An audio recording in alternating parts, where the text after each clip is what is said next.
Okay, Sly. In the beginning of every round, what you want to establish is your jab and your footwork, okay? Your jab and your movement. You want to see how your opponent is going to react to your jab and also the speed at which their jab is coming out. And you can't do that if you're not moving your head, moving your feet, and really extending that jab. Like that jab to the body, I want you to stab it and move away quickly. That was the first example right there of how you like to stick and stay.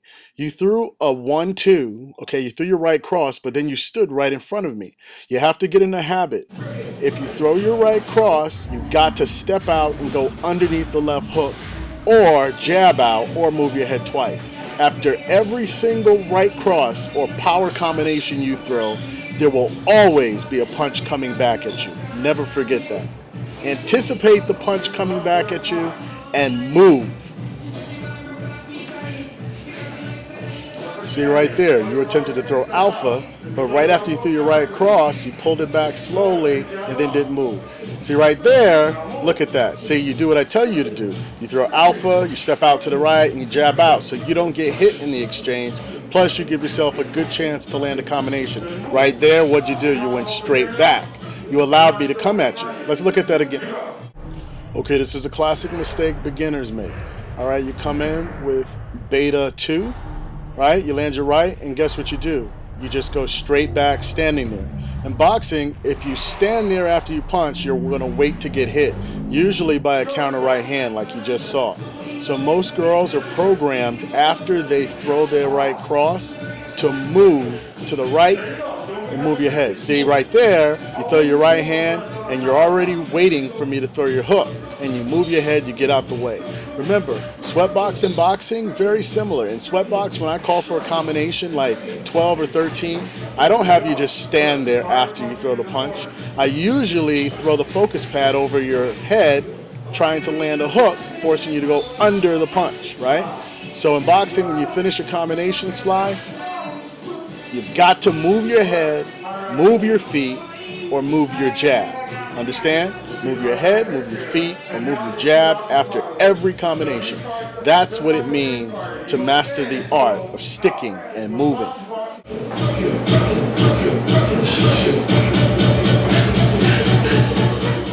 Now see, that was great use of the jab and movement. You threw a triple jab moving to your left, and then you went down to the body. Smart boxers go down to the body. All right? Now what you did the second time, you went to the body with the same exact combination.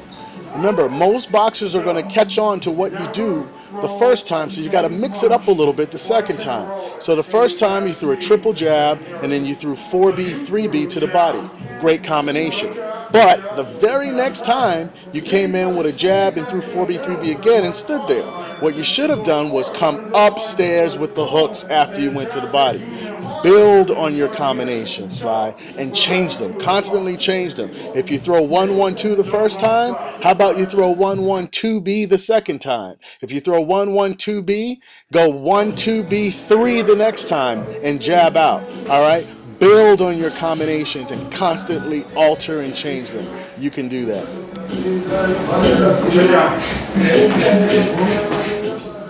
After every combination or jab, you have to establish enough distance between you and your opponent so that you don't get hit. See, watch here as you jab into the body, and then you try to move to your left. If I wanted to, I could have hit you with a left hook, a right hook, or a hook to the body because you're still really close to me. Good boxers, after they jab and they move out of range of getting hit. You're still in my range when you're trying to move to the right or left. Okay? Here I demonstrate how to move around with the jab, so it helps me to create distance between you and I when I'm moving. Let's watch that again. So look how much room I'm creating by jabbing. I'm not even trying to score. I'm just trying to keep you occupied. See, I jab to the head 3 times, then I go to the body, move away, and then I flip my jab at your gloves. Meanwhile, I'm able to move 180 degrees around the ring. And then look, I catch you falling asleep again as I move to the right and back to the left, and then back to the jab to the body. So I'm not really using the jab to score devastating punches here. What I'm doing is using the jab to allow me the room to move around you without you charging in.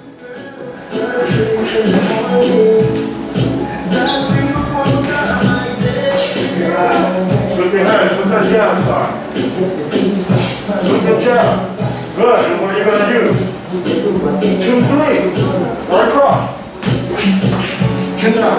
Use your feet. Move your feet. Remember how see how easy that was to block? Alright, this is something that you'll learn over time, to stay calm when people drive in the pocket with combinations on you. Just keep your hands up, tight guard, right?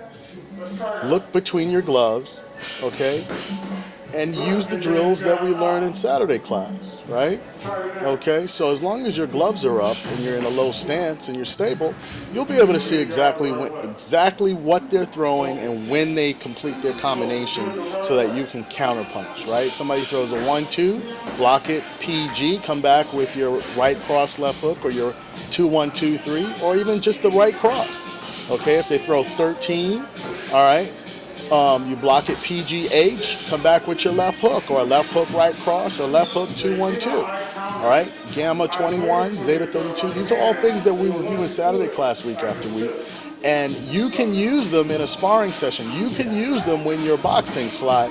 You just have to stay calm, all right, and let them finish so that you don't panic in the middle of a combination. See how there you panicked. When I came at you, you threw your gloves away from your face. Pull your gloves into your body, stay calm. They're gonna finish. Most girls throw 2 to 3 punch combinations. 1-2, 1-1-2, 1-1-2-3. Things that are short like that you can see coming and you can predict what the next punch or final punch will be. All right, starting the round, I don't see enough punch activity from you. When you're sparring with me, you want to get as many repetitions in as possible. It gives your brain more opportunity to see the same things come back at you over and over again. Okay? A big problem that most beginners have is letting their hands go, trusting that when they throw a punch, you know, they're okay. Even if you get hit, like right there, see, you didn't fall over, you didn't die. There's nothing going on where, you know, your head's getting decapitated. You're okay, all right? I'm only going to hit you hard enough so that you feel what's coming back at you to make you aware that you have to keep your hands up or move your head or where your mistakes and holes are. That's my job. I'm never going to decapitate you with a devastating knockout punch. Like that right hook, that's just to make you aware that your left hand is down. Now, that's very different than the way girls will spar you. They are not as physically strong as I am, but most women are going to be more competitive with you once you learn the basics, okay? They're going to throw punches like that combination you threw at me, full force. Sometimes they're going to throw punches without control. You'll never see me throw a punch at you without complete control and of my power and holding back, okay? So that's the difference between men and women sparring or people that are a lot better than you sparring with you. So what I'm trying to do is make you aware of the holes in your defense, not hurt you. And you've got to trust that fact and throw more punches, okay? Don't second guess your jab. If you want to throw it, jab right away. Don't pull it back halfway through. Commit to your punches. Let your hands go, no matter what. If you think you're going to get hit back, just ignore it. Just imagine the punches coming back at you are like gnats or flies or whatever. All right, don't get preoccupied with what's coming back at you that it prevents you from being yourself and throwing punches. I want you to get better, and that's going to happen by you being more dedicated and having more conviction and letting your punches go, letting your hands go, and just do not give a fuck what comes back at you, okay? That's what I want you to, that's the approach I want you to take. You know, keep moving those hands, keep moving your body, keep boxing. You're doing a good job there. You're starting to throw more punches. But I want to see, like right here, you're hesitating, and you're waiting for me. Don't wait. Attack. Go on the attack.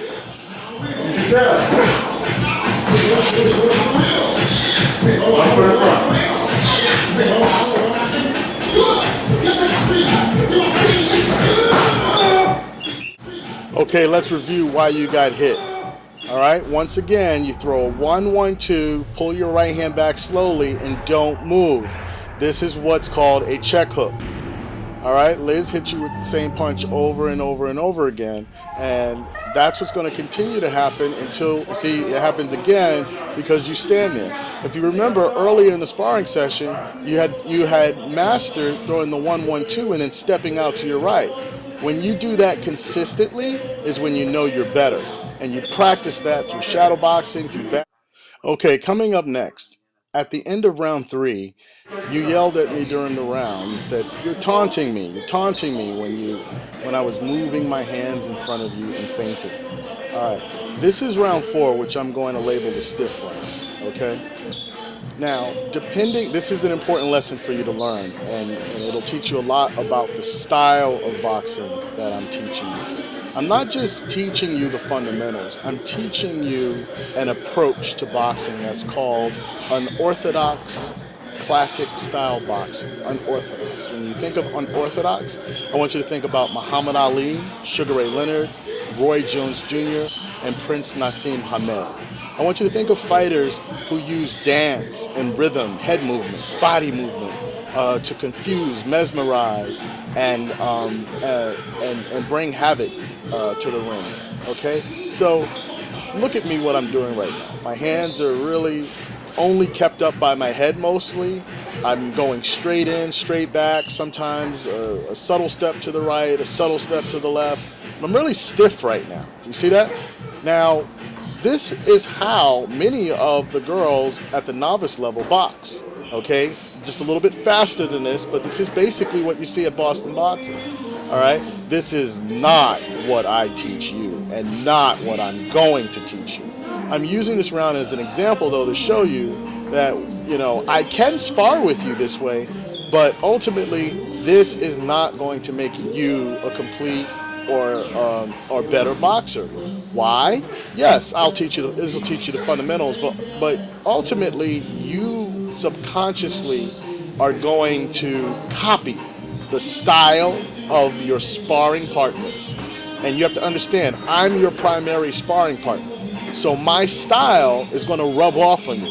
Even if you feel like you're getting beat up or you're not exactly sure what I'm doing or it's confusing you in the beginning, trust me, it's actually better for you when I move around and I show you my true style, my unorthodox style, my rhythmic style, because that's going to rub off on you. It's like dancing. If you dance with a bad dance partner, yeah, you can keep up with them in the beginning, but 2 years later, you realize you've been doing the same two-step with the bad dance partner. All right? When you have better dance partners, yeah, they may confuse you at first. You may not be able to keep up with all their spins and twists and turns and flips, but if you stay with that partner, eventually you pick up all their little habits, all their little tricks, okay? So this stiff style of boxing, okay, it may be easier for you to see what's coming at first, but it's not going to make you better. You're not going to pick up on any tricks. You're not going to become what I am, okay? Ultimately, that's what you want to do. You want to become a different version of your teacher, all right, or your teacher's style. Right there, we have a case where you slipped to the inside of a jab and paid for it. Let's watch that again.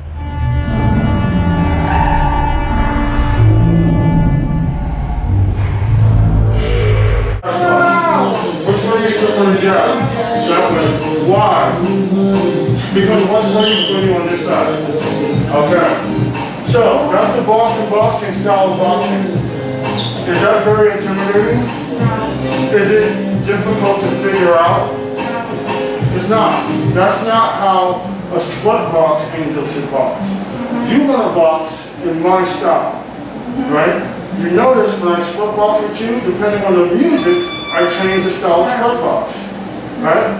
Here we go. Work. Let's go. Work. So when we box, you should be trying to imitate my style. Show me what I'm showing you. Go.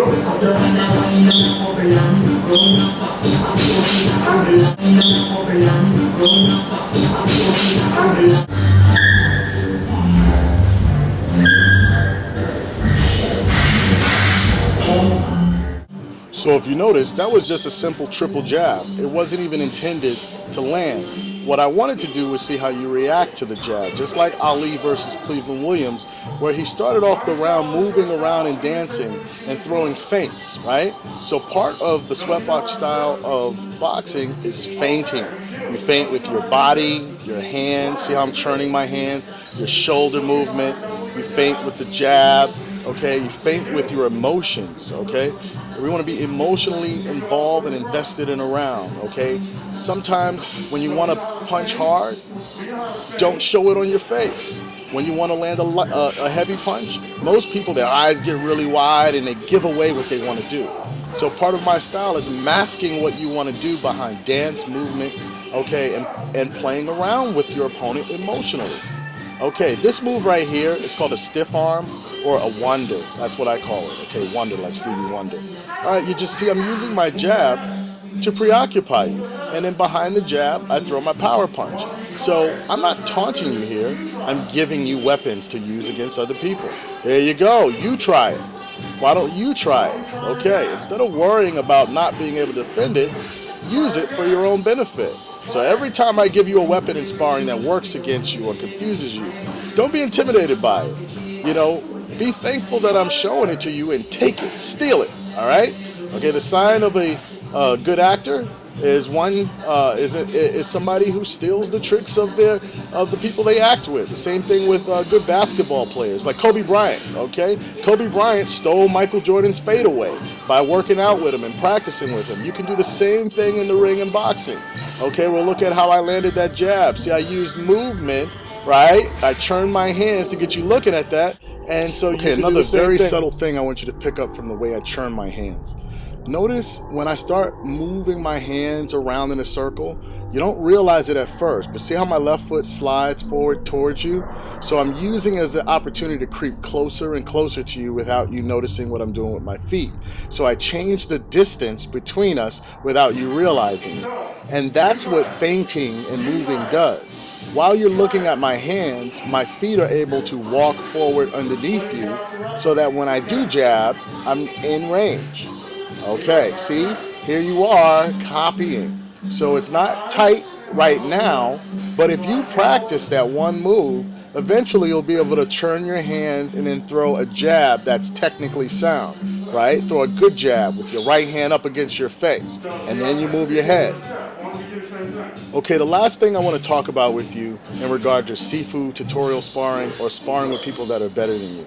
Okay, the most important thing, the best thing you can get from sparring with someone better is that they make you smarter. See, I'm teaching you here to think steps ahead, okay? So in addition to teaching you how to move like I do, I also want to teach you to think like I do, okay? Understanding, you know, what I'm doing a step ahead or two steps ahead of you.